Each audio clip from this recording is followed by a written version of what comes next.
वन्दे शम्भुममापतिं सुरगुरुं वन्दे जगत्कारणं वन्दे पन्नगभूषणं मृगधुरं वन्दे पशूनां वन्दे सूर्यशशाङ्कवह्निं नयनं वन्दे मुकुन्दप्रियं वन्दे भक्तजनाश्रयं च वरदं वन्दे शिवं शङ्करम् वन्दे शम्भुममापतिं सुरगुरुं वन्दे जगत्कारणं वन्दे पन्नगभूषणं मृगधुरं वन्दे पशूनां वन्दे सूर्यशशाङ्कवह्निं नयनं वन्दे मुकुन्दप्रियं वन्दे भक्तजनाश्रयं च वरदं वन्दे शिवं शङ्करम् वन्दे शम्भुममापतिं सुरगुरुं वन्दे जगत्कारणं वन्दे पन्नगभूषणं मृगधुरं वन्दे पशूनां वन्दे सूर्यशशाङ्कवह्निं नयनं वन्दे मुकुन्दप्रियं वन्दे भक्तजनाश्रयं च वरदं वन्दे शिवं शङ्करम् वन्दे शम्भुममापतिं सुरगुरुं वन्दे जगत्कारणं वन्दे पन्नगभूषणं मृगधुरं वन्दे पशूनां वन्दे सूर्यशशाङ्कवह्निं नयनं वन्दे मुकुन्दप्रियं वन्दे भक्तजनाश्रयं च वरदं वन्दे शिवं शङ्करम् वन्दे शम्भुममापतिं सुरगुरुं वन्दे जगत्कारणं वन्दे पन्नगभूषणं मृगधुरं वन्दे पशूनां वन्दे सूर्यशशाङ्कवह्निं नयनं वन्दे मुकुन्दप्रियं वन्दे भक्तजनाश्रयं च वरदं वन्दे शिवं शङ्करम् वन्दे शम्भुममापतिं सुरगुरुं वन्दे जगत्कारणं वन्दे पन्नगभूषणं मृगधुरं वन्दे पशूनां वन्दे सूर्यशशाङ्कवह्निं नयनं वन्दे मुकुन्दप्रियं वन्दे भक्तजनाश्रयं च वरदं वन्दे शिवं शङ्करम् वन्दे शम्भुममापतिं सुरगुरुं वन्दे जगत्कारणं वन्दे पन्नगभूषणं मृगधुरं वन्दे पशूनां वन्दे सूर्यशशाङ्कवह्निं नयनं वन्दे मुकुन्दप्रियं वन्दे भक्तजनाश्रयं च वरदं वन्दे शिवं शङ्करम् वन्दे शम्भुममापतिं सुरगुरुं वन्दे जगत्कारणं वन्दे पन्नगभूषणं मृगधुरं वन्दे पशूनां वन्दे सूर्यशशाङ्कवह्निं नयनं वन्दे मुकुन्दप्रियं वन्दे भक्तजनाश्रयं च वरदं वन्दे शिवं शङ्करम् वन्दे शम्भुममापतिं सुरगुरुं वन्दे जगत्कारणं वन्दे पन्नगभूषणं मृगधुरं वन्दे पशूनां वन्दे सूर्यशशाङ्कवह्निं नयनं वन्दे मुकुन्दप्रियं वन्दे भक्तजनाश्रयं च वरदं वन्दे शिवं शङ्करम् वन्दे शम्भुममापतिं सुरगुरुं वन्दे जगत्कारणं वन्दे पन्नगभूषणं मृगधुरं वन्दे पशूनां वन्दे सूर्यशशाङ्कवह्निं नयनं वन्दे मुकुन्दप्रियं वन्दे भक्तजनाश्रयं च वरदं वन्दे शिवं शङ्करम् वन्दे शम्भुममापतिं सुरगुरुं वन्दे जगत्कारणं वन्दे पन्नगभूषणं मृगधुरं वन्दे पशूनां वन्दे सूर्यशशाङ्कवह्निं नयनं वन्दे मुकुन्दप्रियम् वन्दे भक्तजनाश्रयं च वरदं वन्दे शिवं शङ्करम् वन्दे शम्भुममापतिं सुरगुरुं वन्दे जगत्कारणं वन्दे पन्नगभूषणं मृगधुरं वन्दे पशूनां वन्दे सूर्यशशाङ्कवह्निं नयनं वन्दे मुकुन्दप्रियम् वन्दे भक्तजनाश्रयं च वरदं वन्दे शिवं शङ्करम् वन्दे शम्भुममापतिं सुरगुरुं वन्दे जगत्कारणं वन्दे पन्नगभूषणं मृगधुरं वन्दे पशूनां वन्दे सूर्यशशाङ्कवह्निं नयनं वन्दे मुकुन्दप्रियम् वन्दे भक्तजनाश्रयं च वरदं वन्दे शिवं शङ्करम् वन्दे शम्भुममापतिं सुरगुरुं वन्दे जगत्कारणं वन्दे पन्नगभूषणं मृगधुरं वन्दे पशूनां वन्दे सूर्यशशाङ्कवह्निं नयनं वन्दे मुकुन्दप्रियम् वन्दे भक्तजनाश्रयं च वरदं वन्दे शिवं शङ्करम् वन्दे शम्भुममापतिं सुरगुरुं वन्दे जगत्कारणं वन्दे पन्नगभूषणं मृगधुरं वन्दे पशूनां वन्दे सूर्यशशाङ्कवह्निं नयनं वन्दे मुकुन्दप्रियम् वन्दे भक्तजनाश्रयं च वरदं वन्दे शिवं शङ्करम् वन्दे शम्भुममापतिं सुरगुरुं वन्दे जगत्कारणं वन्दे पन्नगभूषणं मृगधुरं वन्दे पशूनां वन्दे सूर्यशशाङ्कवह्निं नयनं वन्दे मुकुन्दप्रियम् वन्दे भक्तजनाश्रयं च वरदं वन्दे शिवं शङ्करम् वन्दे शम्भुममापतिं सुरगुरुं वन्दे जगत्कारणं वन्दे पन्नगभूषणं मृगधुरं वन्दे पशूनां वन्दे सूर्यशशाङ्कवह्निं नयनं वन्दे मुकुन्दप्रियम् वन्दे भक्तजनाश्रयं च वरदं वन्दे शिवं शङ्करम् वन्दे शम्भुममापतिं सुरगुरुं वन्दे जगत्कारणं वन्दे पन्नगभूषणं मृगधुरं वन्दे पशूनां वन्दे सूर्यशशाङ्कवह्निं नयनं वन्दे मुकुन्दप्रियम् वन्दे भक्तजनाश्रयं च वरदं वन्दे शिवं शङ्करम् वन्दे शम्भुममापतिं सुरगुरुं वन्दे जगत्कारणं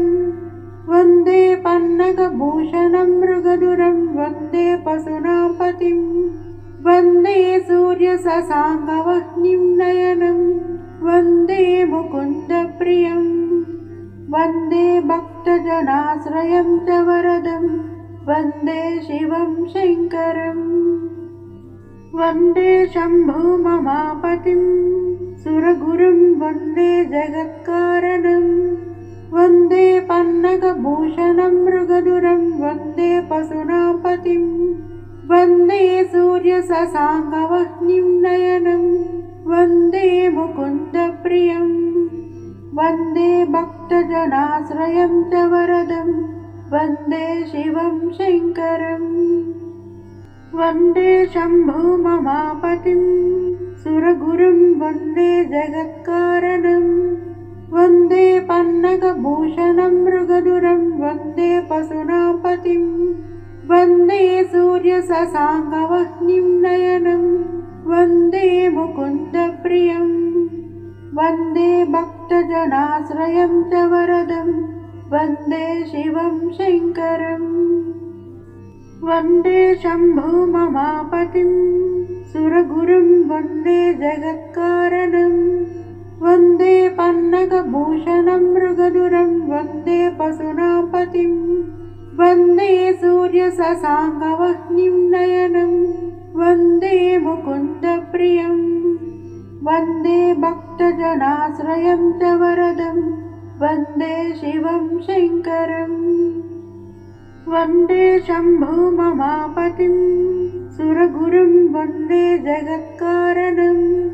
वन्दे पन्नगभूषणं मृगधुरं वन्दे पशूनां पतिं वन्दे सूर्यशशाङ्कवह्निं नयनं वन्दे मुकुन्दप्रियं वन्दे भक्तजनाश्रयं च वरदं वन्दे शिवं शङ्करम् वन्दे शम्भुममापतिं सुरगुरुं वन्दे जगत्कारणं वन्दे पन्नगभूषणं मृगधुरं वन्दे पशूनां पतिं वन्दे सूर्यशशाङ्कवह्निं नयनं वन्दे मुकुन्दप्रियं वन्दे भक्तजनाश्रयं च वरदं वन्दे शिवं शङ्करम् वन्दे शम्भुममापतिं सुरगुरुं वन्दे जगत्कारणं वन्दे पन्नगभूषणं मृगधुरं वन्दे पशूनां पतिं वन्दे सूर्यशशाङ्कवह्निं नयनं वन्दे मुकुन्दप्रियं वन्दे भक्तजनाश्रयं च वरदं वन्दे शिवं शङ्करम् वन्दे शम्भुममापतिं सुरगुरुं वन्दे जगत्कारणं वन्दे पन्नगभूषणं मृगधुरं वन्दे पशूनां पतिं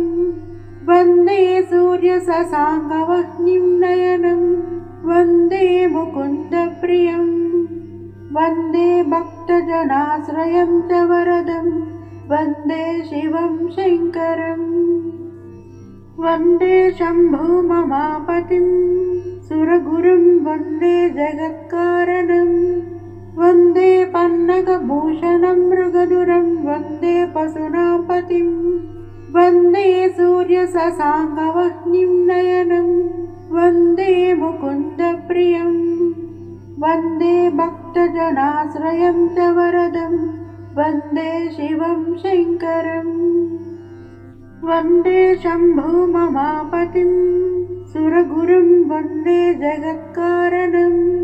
वन्दे पन्नगभूषणं मृगधुरं वन्दे पशूनां पतिं वन्दे सूर्यशशाङ्कवह्निं नयनं वन्दे मुकुन्दप्रियं वन्दे भक्तजनाश्रयं च वरदं वन्दे शिवं शङ्करम् वन्दे शम्भुममापतिं सुरगुरुं वन्दे जगत्कारणं वन्दे पन्नगभूषणं मृगधुरं वन्दे पशूनां पतिं वन्दे सूर्यशशाङ्कवह्निं नयनं वन्दे मुकुन्दप्रियं वन्दे भक्तजनाश्रयं च वरदं वन्दे शिवं शङ्करम् वन्दे शम्भुममापतिं सुरगुरुं वन्दे जगत्कारणं वन्दे पन्नगभूषणं मृगधुरं वन्दे पशूनां पतिं वन्दे सूर्यशशाङ्कवह्निं नयनं वन्दे मुकुन्दप्रियं वन्दे भक्तजनाश्रयं च वरदं वन्दे शिवं शङ्करम्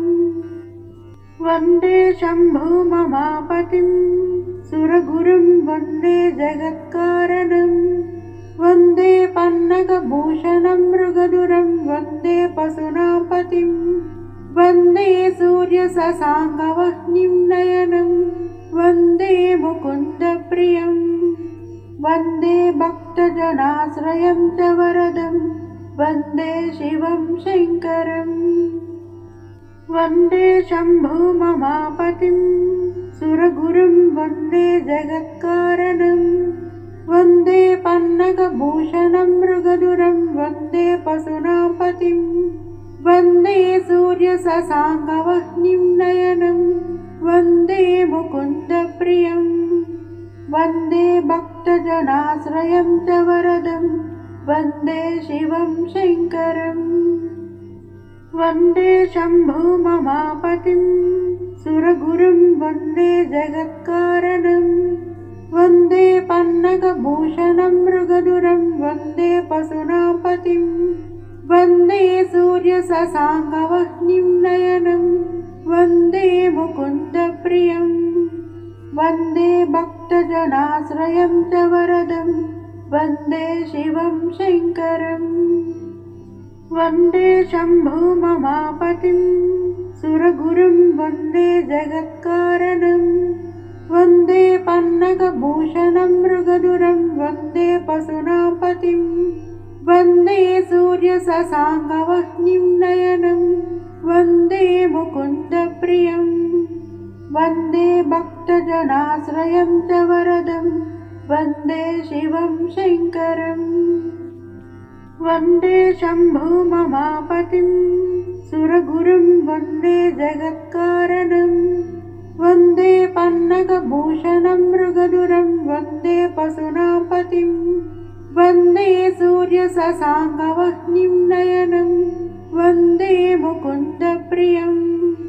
वन्दे भक्तजनाश्रयं च वरदं वन्दे शिवं शङ्करम् वन्दे शम्भुममापतिं सुरगुरुं वन्दे जगत्कारणं वन्दे पन्नगभूषणं मृगधुरं वन्दे पशूनापतिं वन्दे सूर्यशशाङ्कवह्निं नयनं वन्दे मुकुन्दप्रियं वन्दे भक्तजनाश्रयं च वरदं वन्दे शिवं शङ्करम् वन्दे शम्भुममापतिं सुरगुरुं वन्दे जगत्कारणं वन्दे पन्नगभूषणं मृगधुरं वन्दे पशूनापतिं वन्दे सूर्यशशाङ्कवह्निं नयनं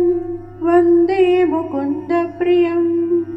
वन्दे भक्तजनाश्रयं च वरदं वन्दे शिवं शङ्करम् वन्दे शम्भुममापतिं सुरगुरुं वन्दे जगत्कारणं वन्दे पन्नगभूषणं मृगधुरं वन्दे पशूनापतिं वन्दे सूर्यशशाङ्कवह्निं नयनं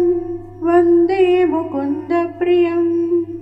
वन्दे भक्तजनाश्रयं च वरदं वन्दे शिवं शङ्करम् वन्दे शम्भुममापतिं सुरगुरुं वन्दे जगत्कारणं वन्दे पन्नगभूषणं मृगधुरं वन्दे पशूनापतिं वन्दे सूर्यशशाङ्कवह्निं नयनं वन्दे मुकुन्दप्रियं वन्दे भक्तजनाश्रयं च वरदं वन्दे शिवं शङ्करम् वन्दे शम्भुममापतिं सुरगुरुं वन्दे जगत्कारणं वन्दे पन्नगभूषणं मृगधुरं वन्दे पशूनापतिं वन्दे सूर्यशशाङ्कवह्निं नयनं वन्दे मुकुन्दप्रियं वन्दे भक्तजनाश्रयं च वरदं वन्दे शिवं शङ्करम् वन्दे शम्भुममापतिं सुरगुरुं वन्दे जगत्कारणं वन्दे पन्नगभूषणं मृगधुरं वन्दे पशूनापतिं वन्दे सूर्यशशाङ्कवह्निं नयनं वन्दे मुकुन्दप्रियं वन्दे भक्तजनाश्रयं च वरदं वन्दे शिवं शङ्करम् वन्दे शम्भुममापतिं सुरगुरुं वन्दे जगत्कारणं वन्दे पन्नगभूषणं मृगधुरं वन्दे पशूनापतिं वन्दे सूर्यशशाङ्कवह्निं नयनं वन्दे मुकुन्दप्रियं वन्दे भक्तजनाश्रयं च वरदं वन्दे शिवं शङ्करम् वन्दे शम्भुममापतिं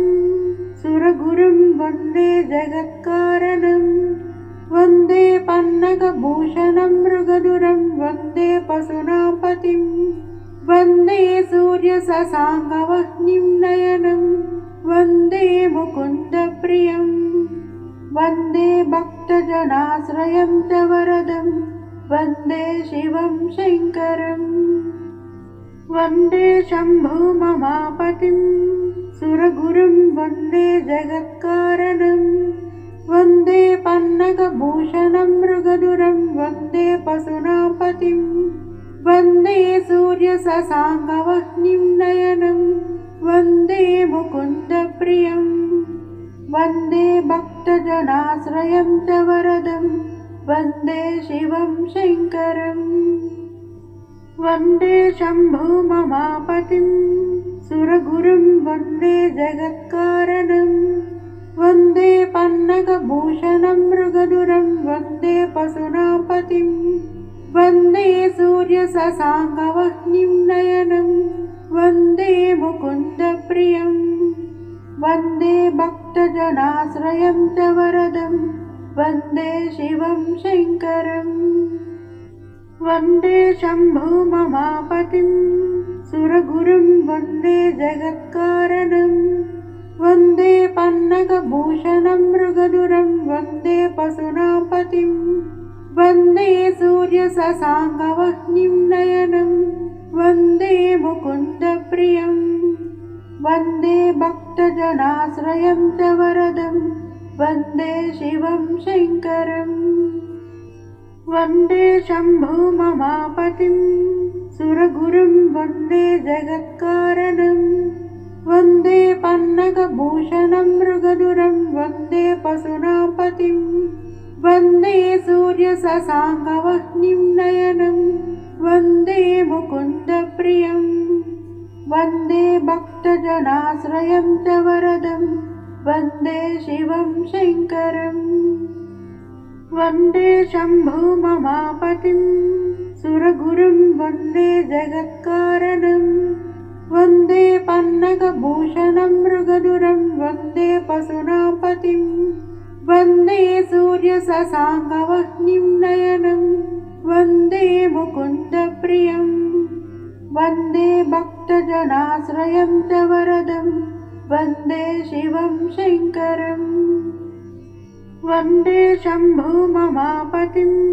सुरगुरुं वन्दे जगत्कारणं वन्दे पन्नगभूषणं मृगधुरं वन्दे पशूनां वन्दे सूर्यशशाङ्कवह्निं नयनं वन्दे मुकुन्दप्रियं वन्दे भक्तजनाश्रयं च वरदं वन्दे शिवं शङ्करम् वन्दे शम्भुममापतिं सुरगुरुं वन्दे जगत्कारणं वन्दे पन्नगभूषणं मृगधुरं वन्दे पशूनां वन्दे सूर्यशशाङ्कवह्निं नयनं वन्दे मुकुन्दप्रियं वन्दे भक्तजनाश्रयं च वरदं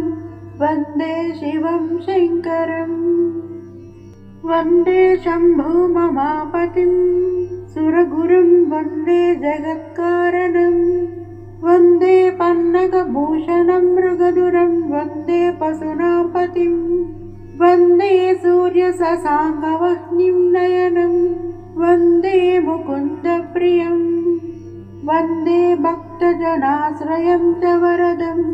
वन्दे शिवं शङ्करम् वन्दे शम्भुममापतिं सुरगुरुं वन्दे जगत्कारणं वन्दे पन्नगभूषणं मृगधुरं वन्दे पशूनां वन्दे सूर्यशशाङ्कवह्निं नयनं वन्दे मुकुन्दप्रियं वन्दे भक्तजनाश्रयं च वरदं वन्दे शिवं शङ्करम् वन्दे शम्भुममापतिं सुरगुरुं वन्दे जगत्कारणं वन्दे पन्नगभूषणं मृगधुरं वन्दे पशूनां वन्दे सूर्यशशाङ्कवह्निं नयनं वन्दे मुकुन्दप्रियं वन्दे भक्तजनाश्रयं च वरदं वन्दे शिवं शङ्करम् वन्दे शम्भुममापतिं सुरगुरुं वन्दे जगत्कारणं वन्दे पन्नगभूषणं मृगधुरं वन्दे पशूनापतिं वन्दे सूर्यशशाङ्कवह्निं नयनं वन्दे मुकुन्दप्रियं वन्दे भक्तजनाश्रयं च वरदं वन्दे शिवं शङ्करम् वन्दे शम्भुममापतिं सुरगुरुं वन्दे जगत्कारणं वन्दे पन्नगभूषणं मृगधुरं वन्दे पशूनापतिं वन्दे सूर्यशशाङ्कवह्निं नयनं वन्दे मुकुन्दप्रियं वन्दे भक्तजनाश्रयं च वरदं वन्दे शिवं शङ्करम् वन्दे शम्भुममापतिं सुरगुरुं वन्दे जगत्कारणं वन्दे पन्नगभूषणं मृगधुरं वन्दे पशूनापतिं वन्दे सूर्यशशाङ्कवह्निं नयनं वन्दे मुकुन्दप्रियं वन्दे भक्तजनाश्रयं च वरदं वन्दे शिवं शङ्करम् वन्दे शम्भुममापतिं सुरगुरुं वन्दे जगत्कारणं वन्दे पन्नगभूषणं मृगधुरं वन्दे पशूनापतिं वन्दे सूर्यशशाङ्कवह्निं नयनं वन्दे मुकुन्दप्रियं वन्दे भक्तजनाश्रयं च वरदं वन्दे शिवं शङ्करम् वन्दे शम्भुममापतिं सुरगुरुं वन्दे जगत्कारणं वन्दे पन्नगभूषणं मृगधुरं वन्दे पशूनापतिं वन्दे सूर्यशशाङ्कवह्निं नयनं वन्दे मुकुन्दप्रियं वन्दे भक्तजनाश्रयं च वरदं वन्दे शिवं शङ्करम् वन्दे शम्भुममापतिं सुरगुरुं वन्दे जगत्कारणं वन्दे पन्नगभूषणं मृगधुरं वन्दे पशूनापतिं वन्दे सूर्यशशाङ्कवह्निं नयनं वन्दे मुकुन्दप्रियं वन्दे भक्तजनाश्रयं च वरदं वन्दे शिवं शङ्करम् वन्दे शम्भुममापतिं सुरगुरुं वन्दे जगत्कारणं वन्दे पन्नगभूषणं मृगधुरं वन्दे पशूनापतिं वन्दे सूर्यशशाङ्कवह्निं नयनं वन्दे मुकुन्दप्रियं वन्दे भक्तजनाश्रयं च वरदं वन्दे शिवं शङ्करम् वन्दे शम्भुममापतिं सुरगुरुं वन्दे जगत्कारणं वन्दे पन्नगभूषणं मृगधुरं वन्दे पशूनापतिं वन्दे सूर्यशशाङ्कवह्निं नयनं वन्दे मुकुन्दप्रियं वन्दे भक्तजनाश्रयं च वरदं वन्दे शिवं शङ्करम् वन्दे शम्भुममापतिं सुरगुरुं वन्दे जगत्कारणं वन्दे पन्नगभूषणं मृगधुरं वन्दे पशूनापतिं वन्दे सूर्यशशाङ्कवह्निं नयनं वन्दे मुकुन्दप्रियं वन्दे भक्तजनाश्रयं च वरदं वन्दे शिवं शङ्करम् वन्दे शम्भुममापतिं सुरगुरुं वन्दे जगत्कारणं वन्दे पन्नगभूषणं मृगधुरं वन्दे पशूनापतिं वन्दे सूर्यशशाङ्कवह्निं नयनं वन्दे मुकुन्दप्रियं वन्दे भक्तजनाश्रयं च वरदं वन्दे शिवं शङ्करम् वन्दे शम्भुममापतिं सुरगुरुं वन्दे जगत्कारणं वन्दे पन्नगभूषणं मृगधुरं वन्दे पशूनां वन्दे सूर्यशशाङ्कवह्निं नयनं वन्दे मुकुन्दप्रियं वन्दे भक्तजनाश्रयं च वरदं वन्दे शिवं शङ्करम् वन्दे शम्भुममापतिं सुरगुरुं वन्दे जगत्कारणं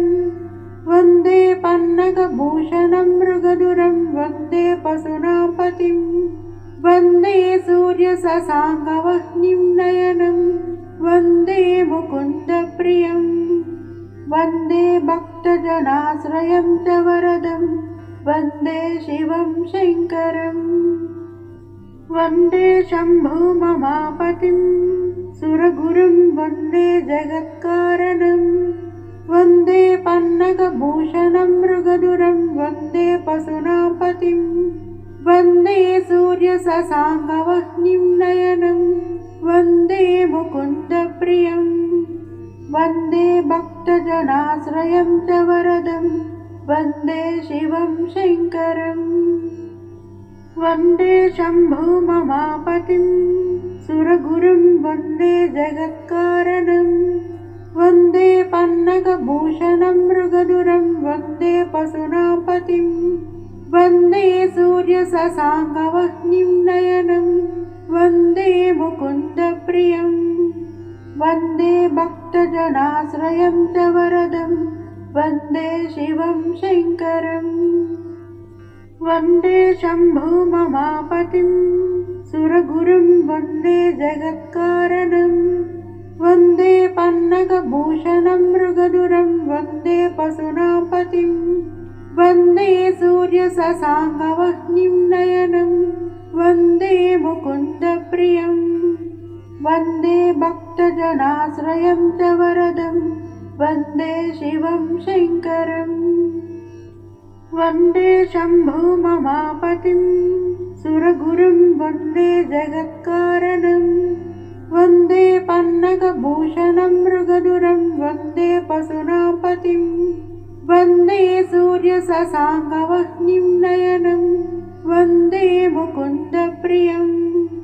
वन्दे भक्तजनाश्रयं च वरदं वन्दे शिवं शङ्करम् वन्दे शम्भुममापतिं सुरगुरुं वन्दे जगत्कारणं वन्दे पन्नगभूषणं मृगधुरं वन्दे पशूनां वन्दे सूर्यशशाङ्कवह्निं नयनं वन्दे मुकुन्दप्रियं वन्दे भक्तजनाश्रयं च वरदं वन्दे शिवं शङ्करम् वन्दे शम्भुममापतिं सुरगुरुं वन्दे जगत्कारणं वन्दे पन्नगभूषणं मृगधुरं वन्दे पशूनां वन्दे सूर्यशशाङ्कवह्निं नयनं वन्दे मुकुन्दप्रियं वन्दे भक्तजनाश्रयं च वरदं वन्दे शिवं शङ्करम् वन्दे शम्भुममापतिं सुरगुरुं वन्दे जगत्कारणं वन्दे पन्नगभूषणं मृगधुरं वन्दे पशूनां वन्दे सूर्यशशाङ्कवह्निं नयनं वन्दे मुकुन्दप्रियं वन्दे भक्तजनाश्रयं च वरदं वन्दे शिवं शङ्करम् वन्दे शम्भुममापतिं सुरगुरुं वन्दे जगत्कारणं वन्दे पन्नगभूषणं मृगधुरं वन्दे पशूनां वन्दे सूर्यशशाङ्कवह्निं नयनं वन्दे मुकुन्दप्रियं वन्दे भक्तजनाश्रयं च वरदं वन्दे शिवं शङ्करम् वन्दे शम्भुममापतिं सुरगुरुं वन्दे जगत्कारणं वन्दे पन्नगभूषणं मृगधुरं वन्दे पशूनां वन्दे सूर्यशशाङ्कवह्निं नयनं वन्दे मुकुन्दप्रियं वन्दे भक्तजनाश्रयं च वरदं वन्दे शिवं शङ्करम् वन्दे शम्भुममापतिं सुरगुरुं वन्दे जगत्कारणं वन्दे पन्नगभूषणं मृगधुरं वन्दे पशूनापतिं वन्दे सूर्यशशाङ्कवह्निं नयनं वन्दे मुकुन्दप्रियं वन्दे भक्तजनाश्रयं च वरदं वन्दे शिवं शङ्करम् वन्दे शम्भुममापतिं सुरगुरुं वन्दे जगत्कारणं वन्दे पन्नगभूषणं मृगधुरं वन्दे पशूनापतिं वन्दे सूर्यशशाङ्कवह्निं नयनं वन्दे मुकुन्दप्रियं वन्दे भक्तजनाश्रयं च वरदं वन्दे शिवं शङ्करम् वन्दे शम्भुममापतिं सुरगुरुं वन्दे जगत्कारणं वन्दे पन्नगभूषणं मृगधुरं वन्दे पशूनापतिं वन्दे सूर्यशशाङ्कवह्निं नयनं वन्दे मुकुन्दप्रियं वन्दे भक्तजनाश्रयं च वरदं वन्दे शिवं शङ्करम् वन्दे शम्भुममापतिं सुरगुरुं वन्दे जगत्कारणं वन्दे पन्नगभूषणं मृगधुरं वन्दे पशूनापतिं वन्दे सूर्यशशाङ्कवह्निं नयनं वन्दे मुकुन्दप्रियं वन्दे भक्तजनाश्रयं च वरदं वन्दे शिवं शङ्करम् वन्दे शम्भुममापतिं सुरगुरुं वन्दे जगत्कारणं वन्दे पन्नगभूषणं मृगधुरं वन्दे पशूनापतिं वन्दे सूर्यशशाङ्कवह्निं नयनं वन्दे मुकुन्दप्रियं वन्दे भक्तजनाश्रयं च वरदं वन्दे शिवं शङ्करम् वन्दे शम्भुममापतिं सुरगुरुं वन्दे जगत्कारणं वन्दे पन्नगभूषणं मृगधुरं वन्दे पशूनापतिं वन्दे सूर्यशशाङ्कवह्निं नयनं वन्दे मुकुन्दप्रियं वन्दे भक्तजनाश्रयं च वरदं वन्दे शिवं शङ्करम् वन्दे शम्भुममापतिं सुरगुरुं वन्दे जगत्कारणं वन्दे पन्नगभूषणं मृगधुरं वन्दे पशूनापतिं वन्दे सूर्यशशाङ्कवह्निं नयनं वन्दे मुकुन्दप्रियं वन्दे भक्तजनाश्रयं च वरदं वन्दे शिवं शङ्करम् वन्दे शम्भुममापतिं सुरगुरुं वन्दे जगत्कारणं वन्दे पन्नगभूषणं मृगधुरं वन्दे पशूनापतिं वन्दे सूर्यशशाङ्कवह्निं नयनं वन्दे मुकुन्दप्रियं वन्दे भक्तजनाश्रयं च वरदं वन्दे शिवं शङ्करम् वन्दे शम्भुममापतिं सुरगुरुं वन्दे जगत्कारणं वन्दे पन्नगभूषणं मृगधुरं वन्दे पशूनापतिं वन्दे सूर्यशशाङ्कवह्निं नयनं वन्दे मुकुन्दप्रियं वन्दे भक्तजनाश्रयं च वरदं वन्दे शिवं शङ्करम् वन्दे शम्भुममापतिं सुरगुरुं वन्दे जगत्कारणं वन्दे पन्नगभूषणं मृगधुरं वन्दे पशूनापतिं वन्दे सूर्यशशाङ्कवह्निं नयनं वन्दे मुकुन्दप्रियं वन्दे भक्तजनाश्रयं च वरदं वन्दे शिवं शङ्करम् वन्दे शम्भुममापतिं सुरगुरुं वन्दे जगत्कारणं वन्दे पन्नगभूषणं मृगधुरं वन्दे पशूनां वन्दे सूर्यशशाङ्कवह्निं नयनं वन्दे मुकुन्दप्रियं वन्दे भक्तजनाश्रयं च वरदं वन्दे शिवं शङ्करम् वन्दे शम्भुममापतिं सुरगुरुं वन्दे जगत्कारणं वन्दे पन्नगभूषणं मृगधुरं वन्दे पशूनां वन्दे सूर्यशशाङ्कवह्निं नयनं वन्दे मुकुन्दप्रियं वन्दे भक्तजनाश्रयं च वरदं वन्दे शिवं शङ्करम् वन्दे शम्भुममापतिं सुरगुरुं वन्दे जगत्कारणं वन्दे पन्नगभूषणं मृगधुरं वन्दे पशूनां वन्दे सूर्यशशाङ्कवह्निं नयनं वन्दे मुकुन्दप्रियं वन्दे भक्तजनाश्रयं च वरदं वन्दे शिवं शङ्करम् वन्दे शम्भुममापतिं सुरगुरुं वन्दे जगत्कारणं वन्दे पन्नगभूषणं मृगधुरं वन्दे पशूनां वन्दे सूर्यशशाङ्कवह्निं नयनं वन्दे मुकुन्दप्रियं वन्दे भक्तजनाश्रयं च वरदं वन्दे शिवं शङ्करम्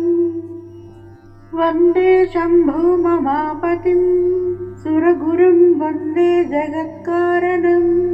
वन्दे पन्नगभूषणं मृगधुरं वन्दे पशूनां वन्दे सूर्यशशाङ्कवह्निं नयनं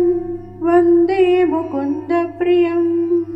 वन्दे भक्तजनाश्रयं च वरदं वन्दे शिवं शङ्करम् वन्दे शम्भुममापतिं सुरगुरुं वन्दे जगत्कारणं वन्दे पन्नगभूषणं मृगधुरं वन्दे पशूनां वन्दे सूर्यशशाङ्कवह्निं नयनं वन्दे मुकुन्दप्रियं वन्दे भक्तजनाश्रयं च वरदं वन्दे शिवं शङ्करम् वन्दे शम्भुममापतिं सुरगुरुं वन्दे जगत्कारणं वन्दे पन्नगभूषणं मृगधुरं वन्दे पशूनां वन्दे सूर्यशशाङ्कवह्निं नयनं वन्दे मुकुन्दप्रियं वन्दे भक्तजनाश्रयं च वरदं वन्दे शिवं शङ्करम् वन्दे शम्भुममापतिं सुरगुरुं वन्दे जगत्कारणं वन्दे पन्नगभूषणं मृगधुरं वन्दे पशूनां वन्दे सूर्यशशाङ्कवह्निं नयनं वन्दे मुकुन्दप्रियं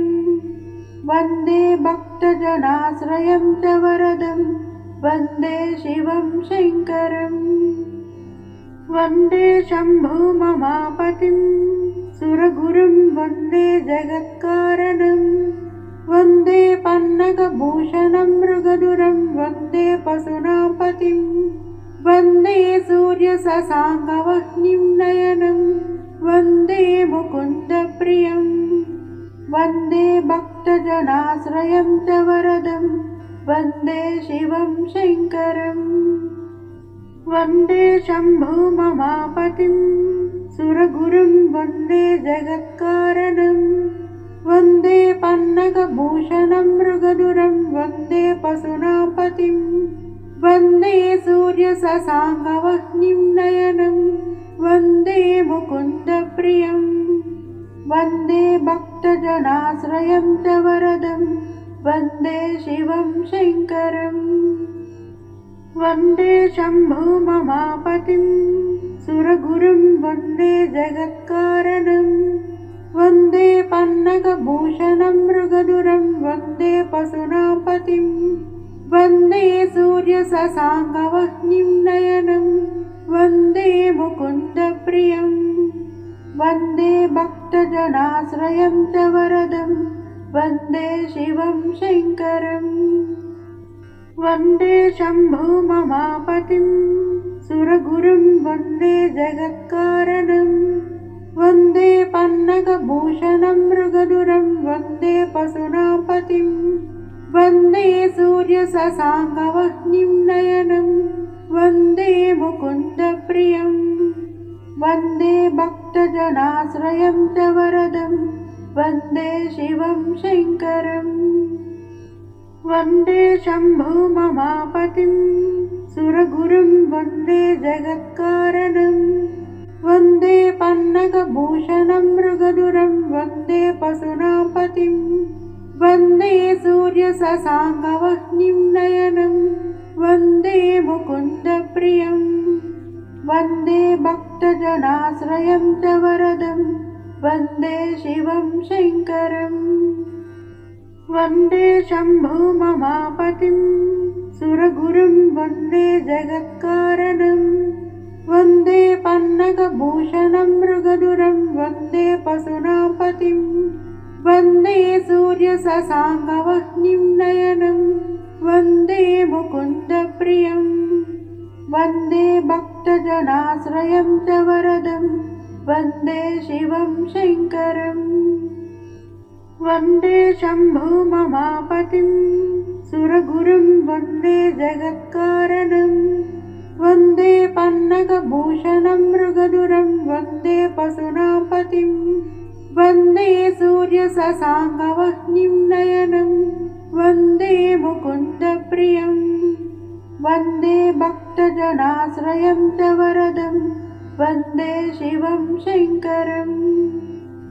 वन्दे शम्भुममापतिं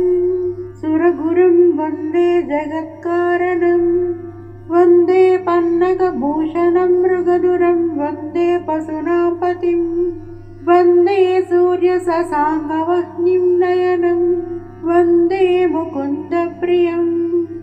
वन्दे भक्तजनाश्रयं च वरदं वन्दे शिवं शङ्करम्।